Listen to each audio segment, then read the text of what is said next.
But I was wanting to win the Booker Prize from the start. I am not alone in that. All writers feel that. It's such a fantastic prize to win. And if there's a prize, I never wanted to write. I always wanted to write. I never wanted to write to win a prize. But if there's a prize going, you think, well, why shouldn't I win it?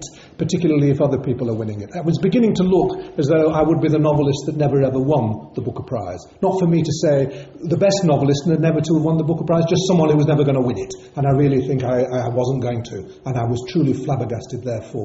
I have become increasingly talked about as the underrated. I'm so sick of being described as the underrated Howard Jacobson. So the thought that, this wonderful judging panel has got rid of that forever is wonderful. It is beyond belief for me, because I was so accustomed to being somebody that was, to begin with, not liked by Booker Prize. What I wrote wasn't Booker Prize panels that were not interested in. They've grown increasingly interested in it over the last few years. They took me in their arms a little bit on a long list. The short list felt like an embrace. I never thought the affair was going to be consummated.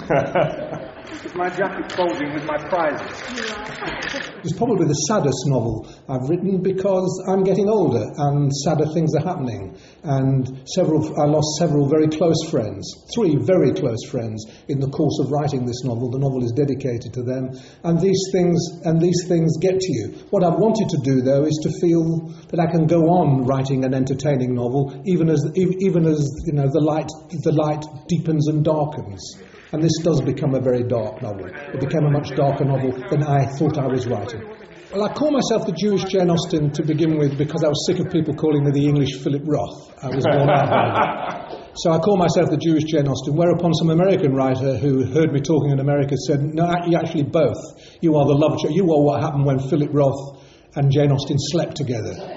Only he didn't say slept together.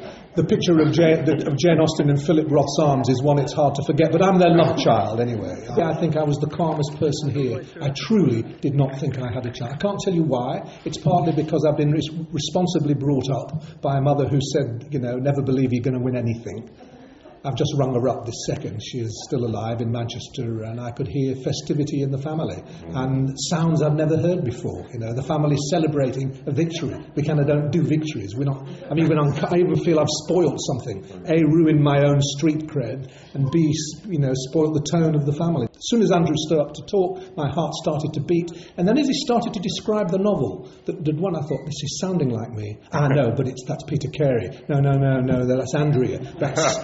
And all five novelists appeared and I thought, well, it could be any of them. It could be any of them. Then I heard the name, and I was absolutely, as you might have seen, astonished. I mean, already the shortlist has done wonders for this book. I'm being read and being talked about in a way I haven't been before. I'm being discovered. I've been around for nearly 30 years writing novels, and people are discovering me. It makes one exasperated when people discover you, but at least they're discovering me. So it's partly that. At last, after 30 years, people who haven't read me before will now be encouraged to read me.